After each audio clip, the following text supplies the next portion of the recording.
Saudaraku pernah dengar cerita Nabi Yusuf ya.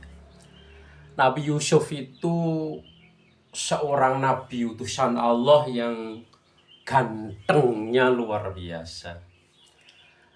Nabi kita, Nabi Muhammad SAW itu ketemu dengan Nabi Yusuf di peristiwa Isra Mi'raj di langit yang ketiga, di mana baginda Nabi menyampaikan bahwasannya Nabi Yusuf itu memang gantengnya luar biasa.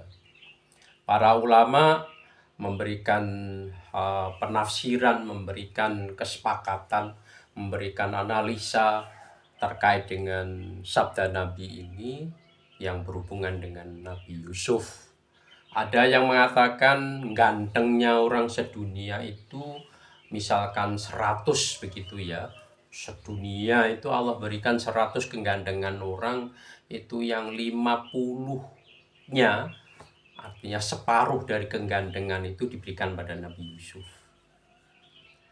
Ada ulama yang berpendapat kalau kegandengan orang sedunia ini separuhnya diberikan pada Nabi, dan seperempatnya diberikan pada Nabi Yusuf, dan seperempat yang lain dibagian pada kita-kita.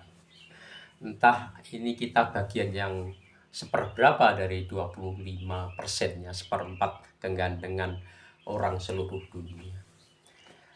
Kalau Nabi kita, Nabi Muhammad yang dinampakkan oleh Allah hanya 10% dari yang sesungguhnya, kegandengan yang sesungguhnya.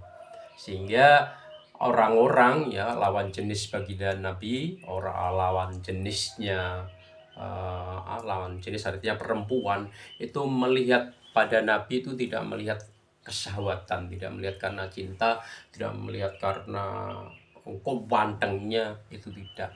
Melihat baginda Nabi itu melihat karena ketakziman, hormat pada baginda Nabi. Nah, sekarang yang kita ceritakan adalah Nabi Yusuf. Nabi Yusuf yang gantengnya luar biasa. Kalau di dunia perdewaan itu Dewa Kumojoyo ya, Kumojoyo yang dapat istri namanya Dewi Ratih. Kalau di dunia perwayangan lananging jagat itu Janoko atau Harjuno. Kalau di dunia nyata banyak yang ganteng ya, termasuk saya mungkin. Ki Erda. Oke. Nabi Yusuf ini salah satu dari putra seorang nabi pula, Nabi Ayub, yang gantengnya luar biasa. Karena apa? Karena oleh bapaknya ini paling dicintai, paling disayangi, maka keluarga-keluarga atau sahabat atau saudara yang lainnya cemburu.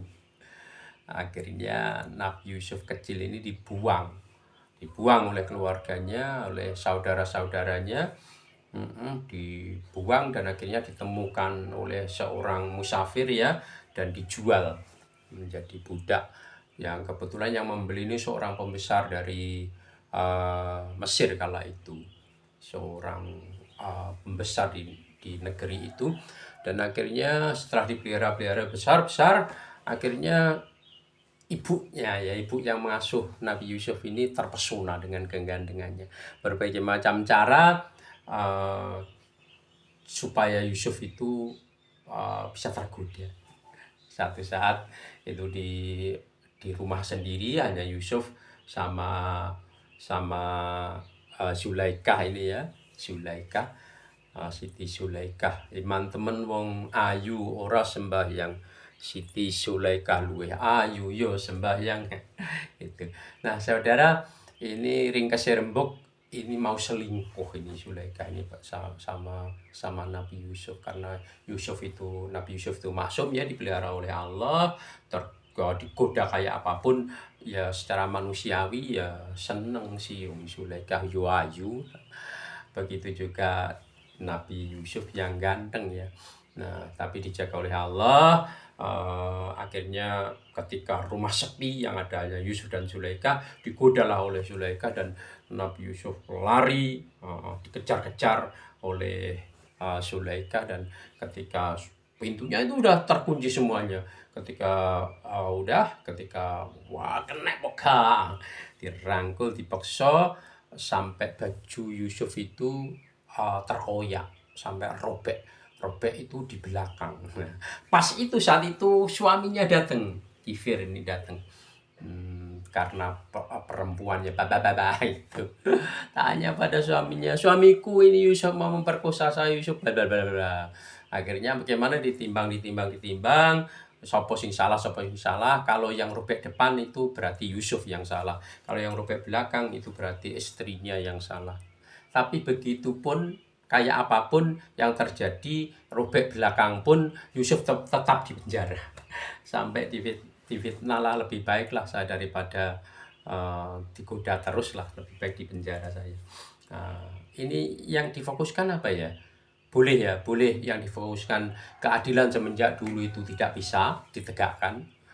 Sapa sing kuasa ya semenjak dulu, semenjak Nabi Yusuf ya. Sampai sekarang ya mudah-mudahan lah ya. Mudah-mudahan bisa ditegakkan keadilan. Yang intinya pada kala itu meskipun Yusuf benar karena seorang budak ya pada kala itu, bener ritek ya panggah disalah nih, akhirnya Yusuf di penjara. Nah, perselingkuhan ini luar biasa, makanya bahaya loh ya, selingkuh itu bahaya sekali. Meskipun selingkuh itu katanya selingan indah keluarga utuh, udah pokoknya kalau ingin kawin lagi, kalau mampu silahkan, tapi jangan selingkuh dan izin pada istrinya. Nek gak oleh ya aja macem-macem ya. Udah itu saja. Artinya dinggo sak lawase lah siji. Terus rada elek ditandakne. Begitu ya, kurang apa ditandak. Loh, kalau nabi-nabi yang lain kok boleh? Ya boleh, kita pun juga boleh. Empat boleh. Empat boleh. Dua boleh, tiga boleh, empat boleh. Tapi jika tidak adil, tidak bisa berbuat adil seperti baginda Nabi, seperti yang lainnya, seperti Nabi Ibrahim, seperti yang lainnya, yo jangan macam-macam. Kayak so adil yo wis fawahid dan satu saja. Nah, akhirnya ringkasnya rembuk, matilah suami Zulaikha ini dan akhirnya ya nikah. Akhirnya Nabi Yusuf kan pada kala itu menjadi bendahara di kerajaan Mesir dan akhirnya nikah. Nah, setelah nikah sah ya, qabiltu nikah bi mahri madzukur dan seterusnya. Nabi Yusuf itu menggoda pada Zulaikha ya, katanya, "Dek, sampean lho ya gak enak ngene lah. Ya resmi ngene gak koyo mbiyen." Jawabnya Zulaikha kayak apa? "Sob ya apa sih sampean iki orang ngrasakne dadi aku ya. Sakmene suwene iki lho aku rung pernah disentuh sama suamiku." Wong wedok ayu udah dewasa ya, gek gong pernah disentuh oleh suaminya selama bertahun-tahun. Gek neng kono neng Yusuf. Aja ngono sih ya wis sudah, klemben yo klemben, roti yo roti, mbiyen yo mbiyen, saiki yo saiki. Begitu akhirnya suami istri benar Nabi Yusuf sama Zulaikha dan akhirnya menurunkan orang-orang yang luar biasa dari Bani Israel itu ya. Nah, turun dan seterusnya. Yang kita bicarakan berarti dua ya, keadilan sudah seperti pisau tajam di bawah ya, tumpul di atas. Kemudian jangan macam-macam dengan perselingkuhan. Kalau memang mampu ya silahkan. Kalau tidak bisa adil yo ojo macam-macam, karena sudah kodrat ilahi, laki-laki senang dengan perempuan, perempuan senang dengan laki-laki. Kebetulan ini hari keluarga ya, hari keluarga. Jadi dari keluarga inilah berangkatnya kemakmuran, berangkatnya kesejahteraan, berangkatnya keadilan, berangkatnya negara yang thayyibatun warabun ghafur, berangkat dari keluarga. Bapak ibu guyub rukun iso ngekei contoh suri tauladan kepada putra-putrinya,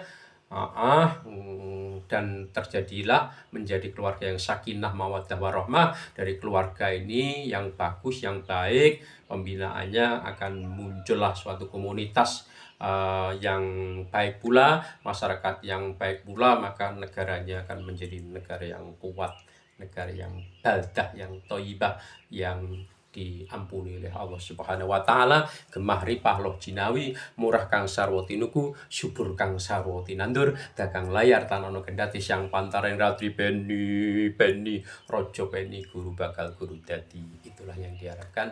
Mudah-mudahan kita semuanya guyub rukun bersama keluarga dan tercipta sebuah komunitas masyarakat negara yang luar biasa. Terima kasih, mudah-mudahan ada guna dan manfaatnya.